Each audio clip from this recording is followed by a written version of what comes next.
And there's just the most god-awful scream I've ever heard in my life. Just bone-rattling scream.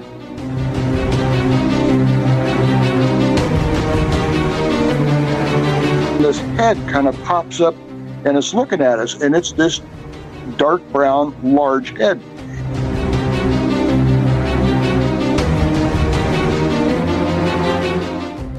Well, then this thing stood up, and it was dead on facing us from 30 to 35 yards away.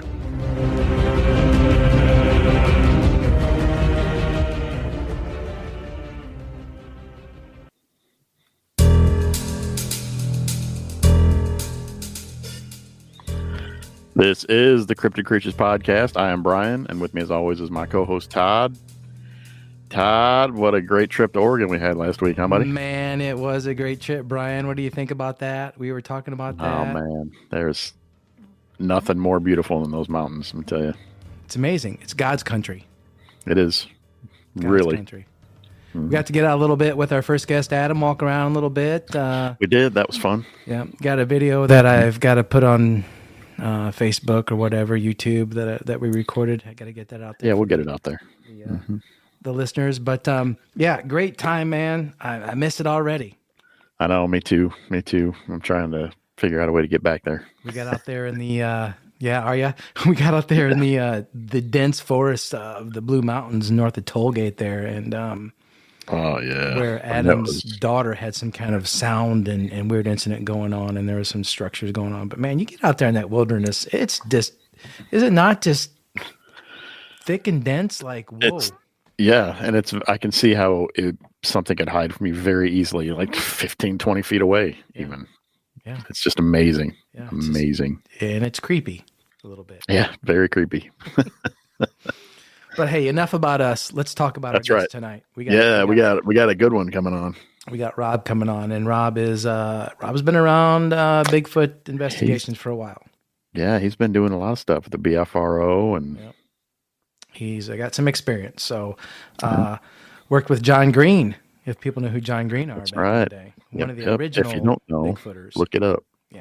Yeah, you should know. But anyway, let's not waste any more time. Let's bring Rob on. Heck yeah, let's get him. Rob, how you doing, man? Yeah, right on. I'm good, thanks. Thanks for joining us. Yeah, happy to.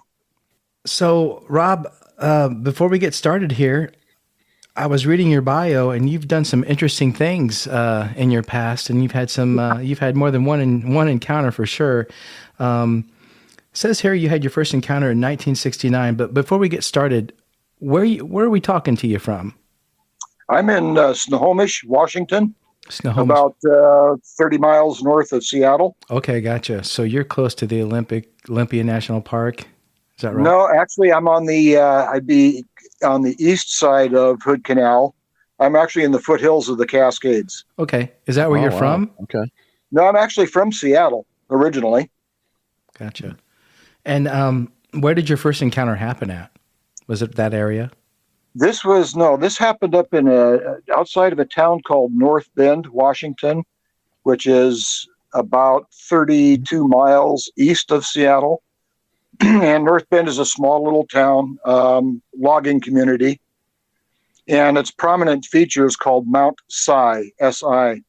And it happened on the backside, that would be the north side of Mount Si. How old were you when this encounter happened? 15. Right. Well, why don't you tell us what was going on that day, what you were doing, and talk about the encounter in detail as much as you can, and let's hear what you got to say about that. Yeah, sure. So, it was the late 60s. All these little Honda motorcycles were popular. Everybody was getting them. My grandfather bought the first one in our block. Then my dad had to buy one, and then I had to get 2 paper routes to save up and buy one. And we used them to run around for elk hunting, get further back in the woods than most guys would go, and then for carrying out quarters of elk and saving our backs. Well, a lot of my friends were getting these bikes too, and we were talking one day around school about, we needed to go somewhere with these. There really wasn't a place to ride them in Seattle, as you can imagine. So having spent a lot of time up in this area of North Bend with my dad, we'd go up there fishing all the time, hiking up and down the little creeks and beaver ponds and what have you. And my dad and I had ridden around up in there quite a bit. So I asked my dad, would he be willing to haul a couple of us up there and drop us off? And he was, and he just needed to schedule a time for it. And my buddy Rich, his dad, agreed to do the same thing. So we finally put it together it was towards the end of July. It was after the 21st. I know that because I got the new sprocket for my motorcycle on the 21st and put that on for the trip. So there were 5 of us that went. 4 of us had motorcycles. The 5th guy, we decided he was small enough that we could alternate riding him around and it wouldn't be a problem. And we were going for 3 days. So our dads took us up, dropped us off on a Saturday morning at the old gravel shooting pit there. Now, that property was all owned by and managed by Weyerhaeuser, and it went all the way from I-90 outside of North Bend all the way to Stevens Pass off Highway 2, a great amount of territory. But Weyerhaeuser was usually really good about allowing people almost unrestricted access to this area. So the dads dropped us off. We went off riding around, and the first main gate we came to, we were notified at that gate by the signage that the area was closed due to fire danger. Well, now we're kind of stuck. Our dads are gone. We're out here. We're not street legal. We can't go anywhere else. So we decided to risk it anyway, and we ducked the bikes under the gate and went off and rode around for a little while looking for a good place to be, and found that at the base of Mount Si, which would be on the west slope, there was a spur logging road that went down into a replant area. And the trees were all about 8-10 feet high, quite bushy. And we thought that'd be perfect. We could stash the bikes in there. We could set up camp. Nobody'd ever know we were there as long as we didn't have a campfire. So that's what we did. And we just kind of goofed off around there that afternoon and finally turned in for bed that night. No campfire. And we all had these little cheapo plastic tube tents we got at the local 5 and dime store. They were green, so that helped kind of blend us in there. And there was frogs on the other side of this road from us in this little runoff ditch croaking. And it was just really a nice, peaceful, warm night. And all of a sudden, the frogs quit. And I was a little unnerved by that. And then I could hear this kind of crunching, crunch, crunch, crunch coming down the road. And it sounded like a big guy walking down the road. And I thought, doggone it, we're busted. And so my buddy Rich was on one side of me, and I said, Rich, who's that coming down the road? He said, I don't know, just be quiet. So whoever it was walked up to the opposite side of the tree, of this little belt of trees from us, and just stopped. I mean, right just outside our tents there. And it stood there for quite a while. And, I started getting nervous. And so I had my hatchet handy, and I kind of crawled down in my sleeping bag with my hatchet, figuring I'd put up a fight from there if anybody got me. And pretty soon they walked off. Well, the problem was that road dead-ended about maybe 400 feet from where we were. There was nowhere else to go once you started down that road. But whoever it was walked down that road, and I could see out from the tent, there was no flashlight or lantern or anything carried by whoever was going down the road. And then they walked off into the woods, and there was all kinds of snapping and cracking and popping and racket of this guy or this thing going through the brush. So once we heard that, we all started talking again, and we got kind of nervous about it, but somehow we put it off and went back to sleep. Well, in the morning we got up, and the plan was to go up to the backside of Mount Si. There was a kind of a bowl on the backside of the mountain and a beaver pond in there, and this neat little creek that flowed out of there. My dad and I had fished it. It had all kinds of nice little brook trout always in it. So we went up there. And you had to know where the creek was. You parked again on this old side road, and you had to go through the brush maybe 50 to 60 feet to get to the creek itself. So we got in there, and we all rigged up our little fishing poles and started fishing. And I started moving downstream, going hole to hole. And I wasn't too far from everybody. I was maybe,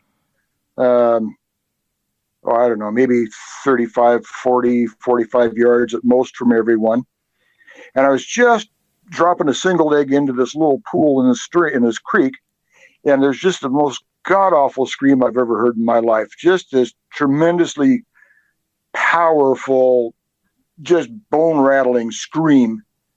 And it stunned me. I just didn't know what to do after that. I just stood there for, I don't know, several minutes, it felt like. And then I realized I needed to be back upstream with my buddies. So I took off and ran up to them. And when I got there, the 4 guys were standing and looking at this hillside. And I'm asking them, what the heck was that? What was that? And then the scream came again. And it was the exact same scream as the first time. And it sounded like almost like an elephant trumpeting and then falling off into a lion's roar. It was just, I've never heard anything like that. Even since I haven't heard anything like that. So we're looking at this hillside trying to figure out where this is coming from. And we see that there's a stump. And on this stump is a huckleberry bush, the red huckleberries that grow commonly up there. And this arm comes out, like the right arm, it comes out and it kind of sweeps the brush aside. And this head kind of pops up over this stump or this snag, and it's looking at us. And it's this dark brown, large head. And then it settled back down and released the brush. So Wayne decides he's had enough. So there's this big rock in front of us, and he jumps up on that, and he screams and hollers and waves his arms. Well, then this thing stood up, and it was dead on facing us from 30 to 35 yards away on this open hillside. And it stood there looking at us, and it gave one more big scream, and then it turned to its left, which would be our right, and just walked off into the woods some 75 yards distant. And we watched that thing walk across, and it never did look back at us. But once it disappeared, we felt we had to get out of there. So that's when we got on those poor little bikes and just wound them up tighter than drums racing down off that mountain. We got back down to the bottom, decided that we needed to pack up camp and get out of there.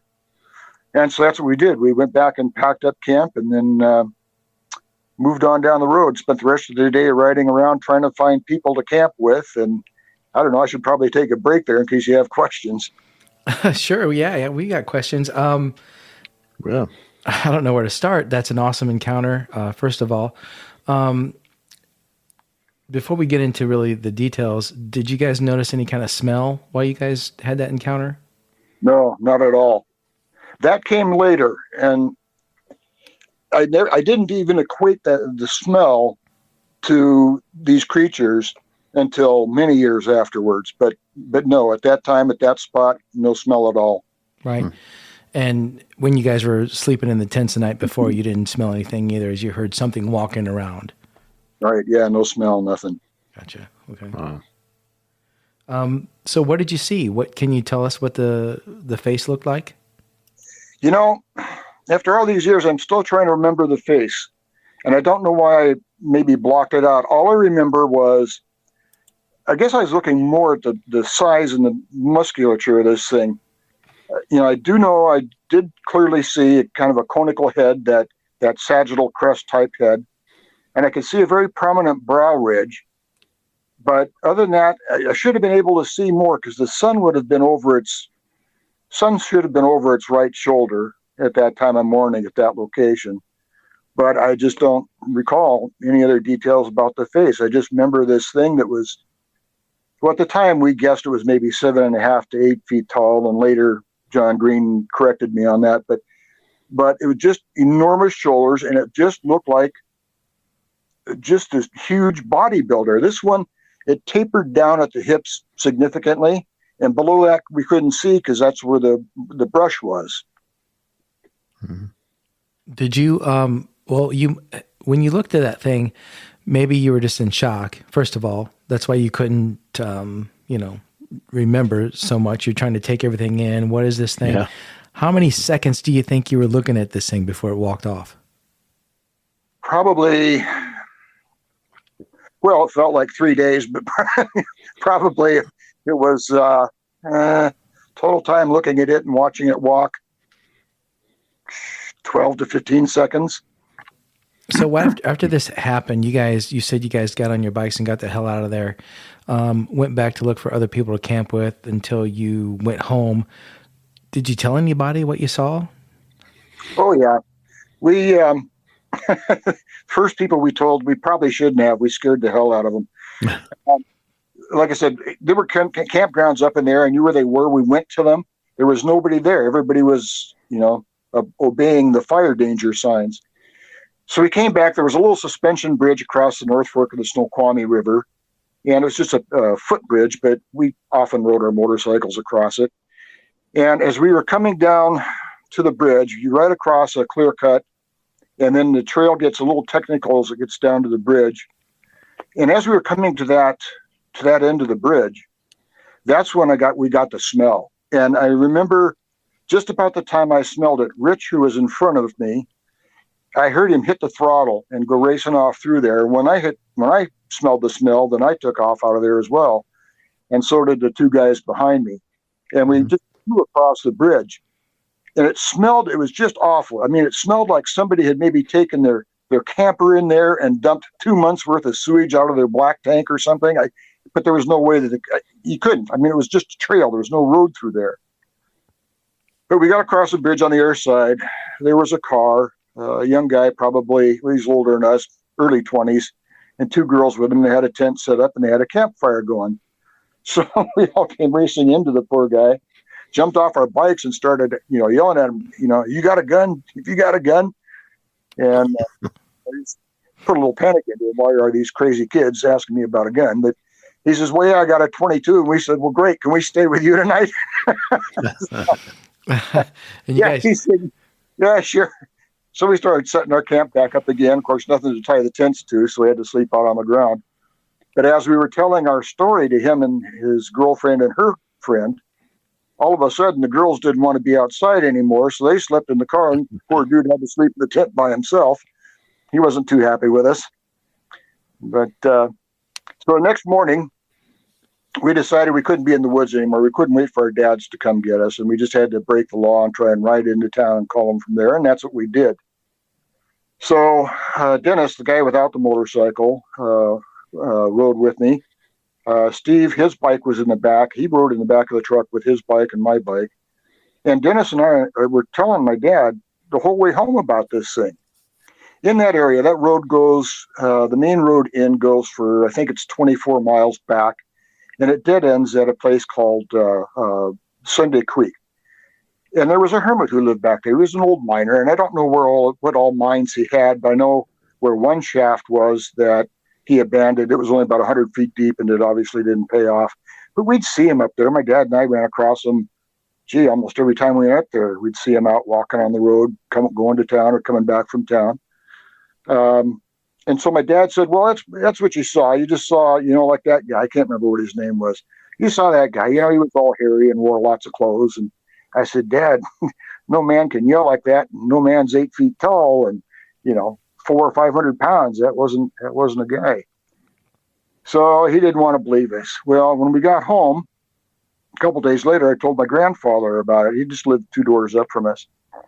And my grandfather's telling me the same thing. Well, what you saw was just some crazy old hermit like old John Turno, the wild man of the Olympics. That guy wore the clothes from everybody he killed, and he was quite scary vision. And I said, no, it wasn't a man. I don't know what this thing was. And, we all talked about it, and nobody believed us. And it wasn't really all that long before we just didn't even talk about it anymore. Although the one thing that did happen that was kind of strange, one of the guys, we all saw it as dark brown. One of the guys said it was white. We were arguing amongst ourselves. No, it wasn't white. It was dark brown. And years later, after going through training as an investigator and police officer and all this, I came to realize that witnesses sometimes, when they're shocked, when they see something that shocks them, their mind goes to something familiar. Well, not long before we did this trip, we had all watched a movie that had come out recently called The Abominable Snowman of the Himalayas. And of course, they were all white in that. And so I think that Rich drew that comparison or that movie image forward to help him deal with what he was seeing. Right. Anyway, but it was a long time. I mean, just nobody believed us. It was always a wild man, an old hermit. It was a bear. It was anything but a unknown cryptid of some sort. That's an awesome encounter for sure, Rob. Yeah, no kidding. Also in your bio, it says you worked for John Green from 1972 to 1980. Why don't you tell us how you met John and how you got into that? And for the listeners and everyone else, John Green was a journalist and a researcher, one of the first Bigfoot main four, I guess, one of those main four guys that started that out there in California. But how did you run into him? In it was early 1972. My grandfather, who still didn't believe me, ran across some books in a bookstore over off the. He lived on the Olympic Peninsula at that time, and he sent these books to me. And it was 3 books written by a man named John Green. And I remember it was a red-covered book, a yellow-covered book, and a blue-covered book. And they were like 8 by 10 pages, maybe 100 pages per book. On the Trail of the Sasquatch, Year of the Sasquatch, and I don't remember the title of the third one. But my grandfather sent those to me, and reading the first one, now I know what it is I saw. I know that there's somebody who believes it. I know that many others have experienced these things as well. So I wrote John Green a letter and said, I just finished reading your books. I think they're great. We had an experience, my friends and I, that no one else believed, but the subject is just what you've written about. Love to talk to you about it. So he wrote back a letter and said, well, and we were living in Bellevue at the time. He said, since you're in Bellevue, I have a friend named Nick, and I won't say his last name, in Bellevue, and I'd like you to go meet with him first, and because I can't get down there right now. So I contacted this Nick, and he was a little bit older than my dad. And Nick took a report from me. John Green had a report format he used, so Nick filled that out. And we drank coffee, had a good visit. Nick believed in Bigfoot as well and told me a little bit more about what he thought of him. Well, then a couple of months later, John Green came down, and I get this call from Nick. Hey, John's here, and he wants to meet you. So I went back to Nick's house, and John and I went over the report again. But the best thing that ever happened to me in this whole field and all the time I've spent investigating and talking with other people, John brought with him the Patterson Gimlin film and a little 8mm projector. And it was John's copy, an original edition, first gen copy. And we sat there at Nick's dining room table drinking coffee and playing that movie backward and forward, studying all the motions and the movements. And it was amazing. I mean, I was just so privileged to see that. I can't tell you. But there it was in real life, what we had seen 3 years before, only a female version of it. So, and then that was when John kind of used his body ratios to tell me that, asking me how high the brush was on us and how high it was on that. And then he corrected me at my 7.5, 8 foot. And he said, no, I was probably 9 to 9.5 feet tall based on the dimensions or proportions you've given us. But so anyway, he asked me if I had any interest in going back up there. And I really didn't. But I said, I'm working now. To go spend any time up there, I'd have to quit my job, which, hell, I was pumping gas or something, not much of a job at the time. But he said, well, if I gave you copies of my books to sell, could you go up there for a week or two? And I said, well, I'd sure give it a shot. So he gave me 10 copies of each of the 3 books.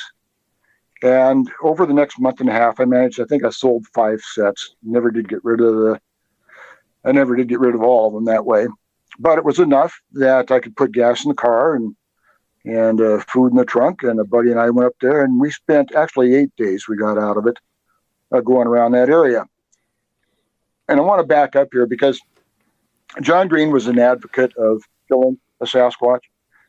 And I was all in favor of that. If something's going to terrify me that bad, I want to shoot it, But I didn't think that, given its size, it would succumb to a standard rifle bullet. But John was convinced that any modern hunting rifle would put it down, and it was okay to kill one. So that kind of gave me some, I guess, courage to go back up there. So we spent 8 days up there. We did see something at quite a distance. Couldn't tell what it was. Might just very well have been a bear, but it was out in the open. It was really too far to get even much detail with my binoculars. We did find 3 different sets of tracks. 2 of them were in kind of moldy leaf duff, and it looked like an adolescent and probably a female, parent.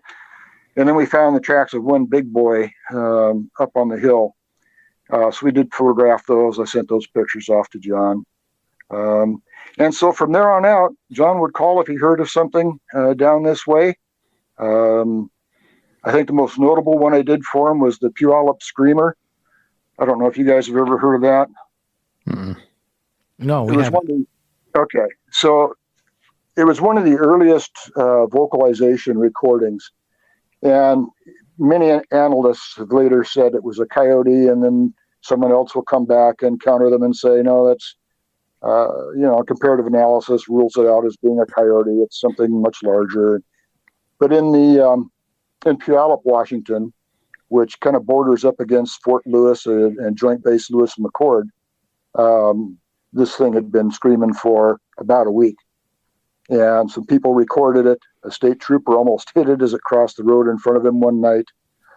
So, I investigated that and took my little reel-to-reel tape deck down and recorded their sound from theirs and sent the tapes off to John for that. And so here they are now.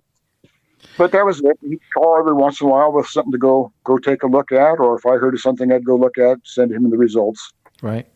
That's awesome, man. I mean, Heck yeah. to have that opportunity, not too many people can say that. And, for the listeners out there, I'm sure they're going to appreciate that you got a chance to do that and work for John Green, for those of them who know who he is. And he was one of the original Bigfoot researchers that started the whole phenomenon, I think. Help get it rolling on a scientific level, I guess, so to speak, or a journalistic level, if you would. So, Yeah. I've got so many questions. My mind's going so many different directions, Rob. I tell you, I can't focus on one thing. But I know you've had other things going on. You're also a researcher for the BFRO, or you were a researcher for the BFRO. Tell us some more stories. What other things did you run into? So before I connected with the BFRO, one of the things I'd done was I bought a tabletop size topographical map of the state. And I went back through like BFRO databases, books, and I plotted in color by season every sighting or encounter that sounded legit to me on this topographical map. And I didn't know it at the time, but I was actually building an algorithm. And what I ended up with was this map that clearly showed migration patterns and time of year, and that they follow drainages. They go into these little draws and sometimes deep valleys. Wherever there's water, they tend to follow the water source. So they go up in the summer and come down in the winter, and they're always on these routes. So I got to looking at the numbers of sightings in this one particular, and looking for kind of a congregation of the dots, and I found a place on the backside of Mount Rainier. So my son, who at that time was an adult, still is, by the way, wanted to go squatching with me, and one of my coworkers' husbands wanted to go. So 4 of us ended up going on this little trip to this area that my paper algorithm had said was the right place to be, and we set up camp. And I told the guys we got to attract something to us. So I want you guys to go out and walk through the woods, carry rocks, do little 3-note whistles, bang the rocks together once in a while, and then, come back. We'll all just meet back here and then decide what we're going to do. But we just have to become an attractant. So we did that, and nothing happened. And then along about midnight, we decided to go for a road walk. Now, when we drove in, we were busting through the snow. Ours were the only tire tracks, the only tracks of any kind on this dead-end road. So we knew there was nobody else in there. So we walked up to where there was a gate across the road. It was midnight. The 4 of us kind of spread out around there, and we sat there real quiet, waiting for anything to happen. And after an hour, it was cold enough to leave. So we got up and we started to walk back out, and all of a sudden, this rock came flying out through the trees, and you could hear it going through the branches. And it landed on the road right behind me. I turned around and I looked at this rock in there. And the guys were all, whipping around. And I said, okay, that's cool. It's playing. So let's just keep walking back. We all had headlamps on. I said, keep them on the red light and don't go flashing around the road. Just walk back. So we're still walking back to camp, and we can hear it. Oh, sorry. Before we could hear it walking beside us, we just started going down the road. And all of a sudden I hear this bump, thump, thump, thump. And I looked back, and that doggone rock was behind me again. Not 20 yards from where it first landed. This thing had come out and bowled the rock at me, and it wasn't trying to hit me. I just got the feeling it was being playful. But it followed us back to camp, and we could hear it paralleling us in the woods getting back. So when we got back to the campfire, we put a little more wood on it, and we sat down, and this thing stuck around for the next couple hours. You'd come around one side of the camp, we'd hear it go through the trees around to one side and stand there for a while. You could hear it kind of shift its weight, and it'd come back around the other side. And God, it was like 3 o'clock in the morning, and I'd had enough, so I just went to bed. And I was just crawling into my bag when I heard this loud whack, like a big tree knock, and then all kinds of commotion. And so I'm getting back out of bed, and looking outside the tent for what's going on. My son comes back, and I said, "What the hell was all that about?" He said, after it did that tree knock, he said, I ran over to take a look at it, and it took off, so I took off after it. I said, what? Good thing you didn't catch it. Yeah, no kidding. What was he planning on doing? I think he just wanted to get a really good look at it, but wow. Yeah, I don't know. So anyway, so that was a very interesting thing. I'd never had anything thrown at me before or since, but for it to just playful with us like that. Well, then I came to find out. Oh, no, I got to back this up a little bit. So then another guy, salesman that I dealt with frequently, was all interested in Bigfoot. And when you came to my office, you couldn't help but notice. I mean, I had paraphernalia all over in my office. When we moved into our new office space, we named two of the conference rooms Sasquatch 1 and Sasquatch 2. So there was a bit of a theme going on there. But a couple salesmen I dealt with, one guy became a good friend. I'm still in contact with him. Another guy related some really interesting stories to me that I looked into. But the first guy, he knew somebody in the BFRO, and he wanted to plan a trip someplace that he could invite this guy along on. And so we did. And this guy from the BFRO showed up. Longer story longer. Then this guy said, well, you need to come to one of our little group gatherings. And so he invited me, and son of a gun, if these guys didn't go right back to the same place where I'd had the rock thrown at me, and they'd had all kinds of encounters at this location, and they kind of considered that their primary research area. And I didn't know. We'd stumbled on that. So anyway, they talked me into joining the BFRO and investigating with them, and so that's what I did. That's awesome, man. You've definitely got a lot of Bigfoot experience going on with yourself for sure. No kidding. It says your most recent encounter was in August 2020. What was going on there? Well, the foothills of the North Cascades out through Snohomish County and up into Whatcom County. It's always been really interesting to me. I mean, I love the area.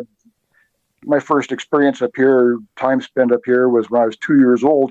My dad loved the Sauk River, and he'd bring the family camping there every year. And I've been camping there since I was, like I said, 2. And then when I was nearing retirement, that's when I decided I needed to move a little closer. But strange things happen up there. People go missing all the time, and they're never found. Most recently, a young girl went missing 2 years ago, Samantha Sayers. She had hiked up the Sunrise Mine Trail to Vesper Peak, and that's the last anybody saw of her. And they did it, search and rescue. I got to commend them. They really expended a lot of energy looking for her. There's only so many places she could go, and they never found anything. However, the road that she had been on, the trailhead there, is where I experienced two, and I will say they're Bigfoot, but I say Sasquatches, but I can't prove it. My wife and I heard 2 of them mumbling one night back and forth to each other. It was just into the evening, and they were just out of sight. When we would go over to the edge of the hill to look down at them, they'd shut up. As soon as we backed away, they'd start mumbling again. And that's where this girl went missing. So I'm not putting 2 and 2 and coming up with 4, but it's an unusual circumstance, I think. Yeah. Anyway, that whole area it's got quite a history of sightings, a history of strange murders, unsolved murders, a history of disappearances. And so I have a real fascination with it, trying to solve it. I mean, is it a bear? Is it just crazy people? Is it angry Bigfoot? What's going on? I don't know. But there was a place there that I'd wanted to get to for a long time. The road had washed out. They closed it. I'm not into hiking 20 miles back into something to look at it. Well, son of a gun, 2 years ago, they reopened the road. So my wife and I drove up there. And there's this trail that I wanted to go on because one of the a veterinarian with the State Department of Fish and Wildlife had an experience there. And I said, I got to go back to that trail. So my wife and I get to the trailhead. We're the only vehicle there. And we start up the trail a little bit. And when we get up over the first hump up into the trail heading east, it starts to switch back. So it switchbacks north to south. And when it switchbacks to the north, it's actually coming towards this little draw where there's a creek flowing through. And just as we made, I think, the third switchback to the north, there was a little 2-note whistle, really high pitched and really low pitched. Now, thrush will do that, but this was not a thrush. It was clearly a pursed lip whistle. I can't even imitate it, but it went just real high and real low. I thought, well, that's odd. And then we walked back. When we continued and got to the south switchback, there was one over there. It was the same whistle. And this happened to us the next several times. We went back and forth doing these switchbacks. Well, on the last one, the last switchback to the north, we were kind of on this bench now, starting up this ridge. And down in the draw, there was this really weird moan. I mean, it sounded like a woman giving birth. Having heard that with my wife and our own 2 kids, that's the best I can equate it to. It was just this loud moan. And I thought, well, that's really odd. And so we stood there for a minute or two, seeing if we'd hear anything else. And we didn't. And when we made the last transition to the switchback to the south and had that 2-note whistle, why then the trail was going straight back into up the ridge. And nothing else happened. And we got up there in a little ways, and I have no cartilage left in my knees, so I don't hike too far. I said, that's enough. I need to turn around and if I'm going to make the walk back to the car. And so we turned around and came back. But I relate that to an experience because I can't place anything common or known to the whistles or to the moan. It sounds like they were alerting each other about you guys and where you guys were at based on what you were driving. Maybe they were saying, hey, he's coming around this turn or he's coming around this curve or whatever. Maybe, I don't know. It's weird that you heard that way. Yeah, could be. I thought of a question. Back to your first encounter when you talked about the screams. When that happened, did it affect you physically or emotionally? Oh yeah, absolutely. Emotionally, physically, you could feel it. I mean, it was a lot. Just so, and I don't know if it was just the sheer volume or something else behind it. But yeah, you just felt rattled. You felt like it was your bones vibrating when this thing was screaming. Like infrasound. Yeah. Okay. Rob, you've had a lot of experience with Bigfoot. What's your theory on Bigfoot? What do you think it is? Well, I'm an amateur at most things I do, but I've always had an interest in archaeology and paleoanthropology. And I think that just recently there's been some discoveries made that could indicate where a Bigfoot type creature could have come from. And I think if you look up Homo sediba, Australopithecus sediba, and Australopithecus naledi, they're very interesting recent hominid finds. Professor Lee Berger has found them in, of course, the Cradle of Mankind in South Africa, where all the best fossils come from. But Sediba had the foot bone, the heel bone, that would cause the type of walk that Bigfoot is famous for, and that Dr. Jeff Meldrum has said would be required for Bigfoot to walk the way it does. The foot structure is right. The rest of the bone structure, length of the arms, all appears to be proportional correctly as well. And we know that Sediba hung out in caves. He took shelter in caves. In addition to Sediba, most recently they found Homo naledi, also an Australopithecine. And naledi is much more human-like, and it's a previously unknown hominid, and all indications are it was an ancestor, certainly on the family tree. It lived in caves and it buried its dead in caves. So I think that if we're looking back throughout the pages of time to find where it came from, I think that Sediba could be a progenitor of it, and Naledi could have been that. I mean, it could, in my mind, it kind of explains why there could be an ongoing relationship of sorts between Sasquatch and humans, because, almost 1.5 million years ago, there was almost a cohabitation. Right. Well, you're talking about the mid-tarsal break, I think, was the foot pattern. Right. Yep. That's common in apes, I guess. Mm-hmm. If I've done my homework properly, but yeah, for those things to be found in caves, Brian and I talk about this all the time. We think when Bigfoot creatures can live in caves, they do live in caves. Right. So I know that Dr. Meldrum was all about this creature being Gigantopithecus, and that's what he espoused for quite a while. Mm-hmm. And I was always offended by that, because in my mind there was no way it could be Gigantopithecus when you follow Bergman's law and Allen's law on the evolution of species. When you look at food sources and Gigantopithecus being a specialized feeder, bamboo only. You didn't find bamboo in Siberia. You didn't find bamboo in North America. There's no way. And also, the larger it gets, the shorter the legs become. That's common. It's a digestive feeder, so its gut would have made it almost impossible to get around. So I wrote a white paper and sent it over to him, and he never credited me with it, which I didn't expect he would. But all of a sudden, he no longer says Gigantopithecus, and he petitioned the Smithsonian to grant him use of the name Australopithecus boisei. Oh, really? So, yeah. So he's convinced now that it's an Australopithecine as well. Gotcha. So you don't think these things are paranormal or alien related or anything like that? People talk about the lights and all that stuff. What's your theory on that?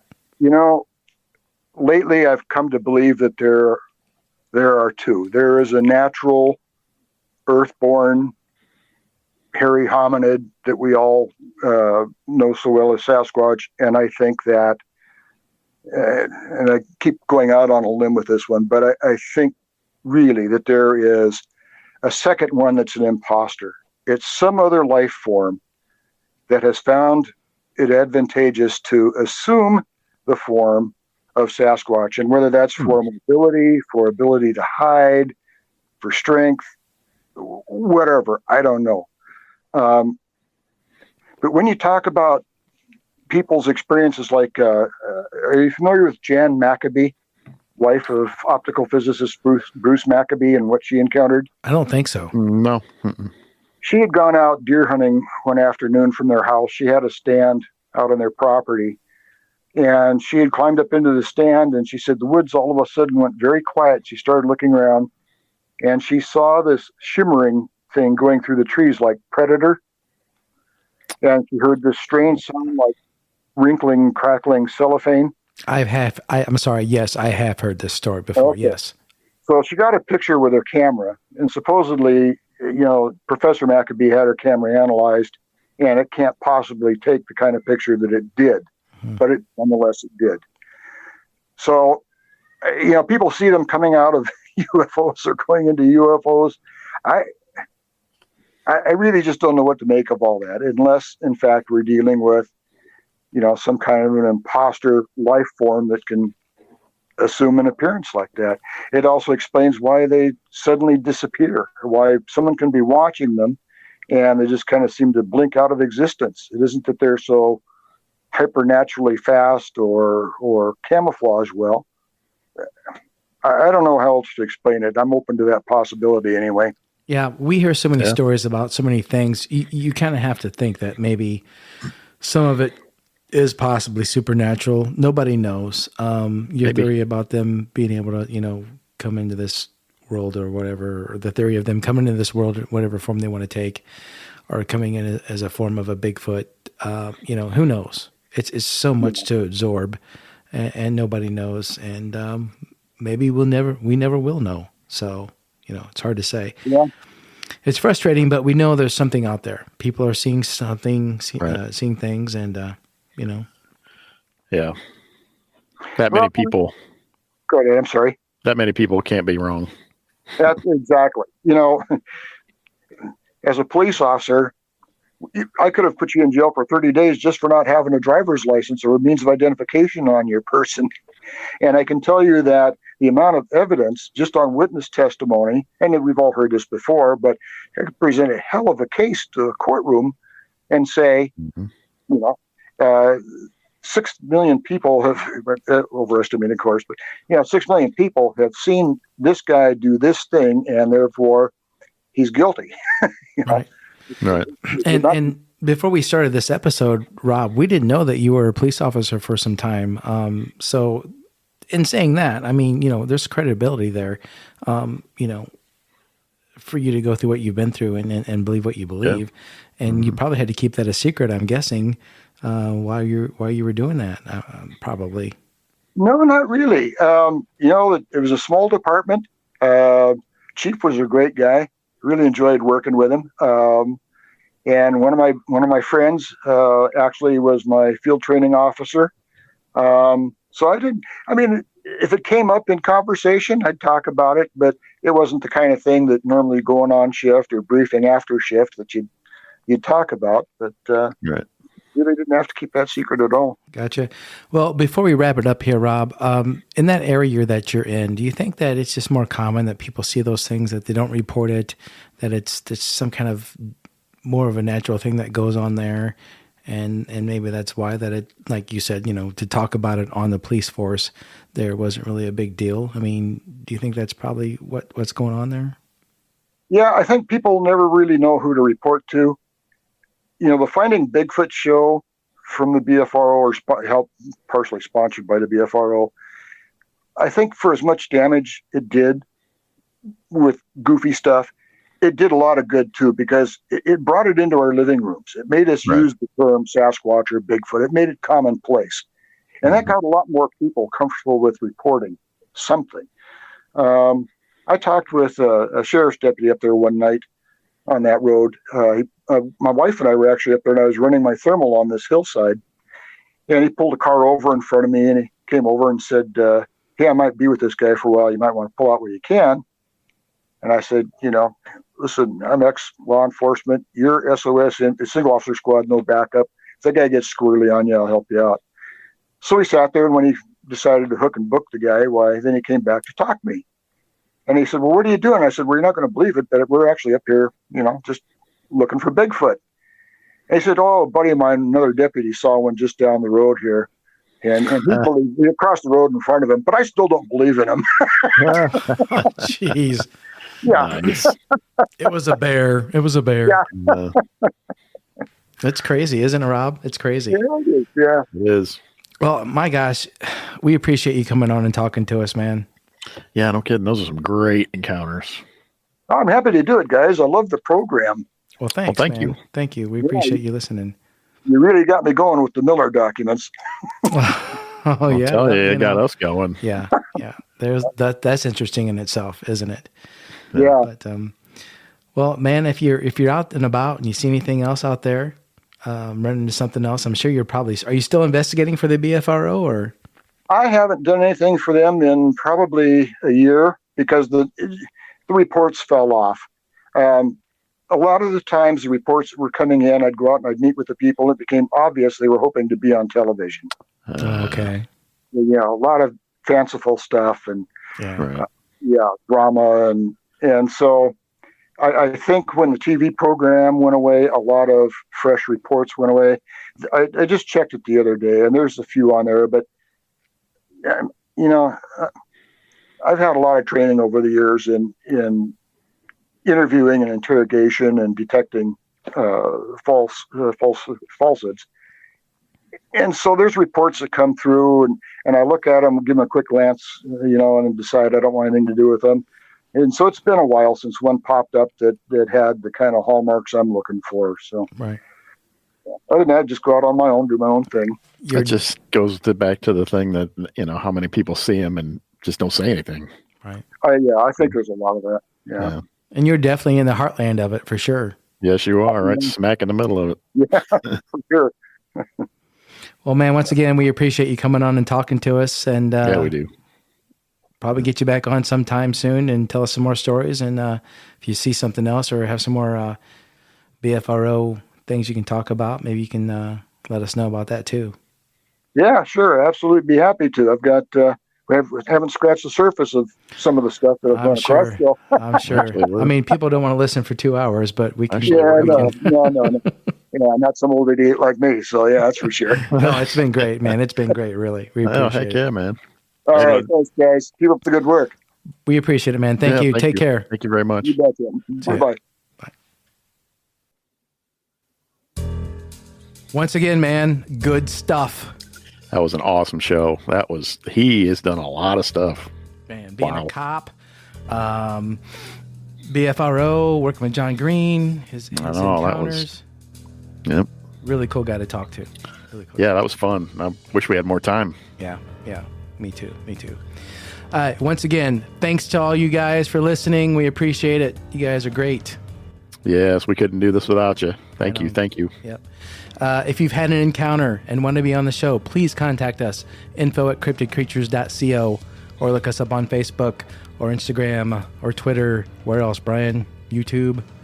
You name it, we're there, right? You name it, we're there. Yep, we are everywhere you want to be. Right. So once again, we're looking for some good encounters to come on the show and talk to us and yeah, please. Get your story out there. So yeah, bring them to us. Yep, get a hold of us.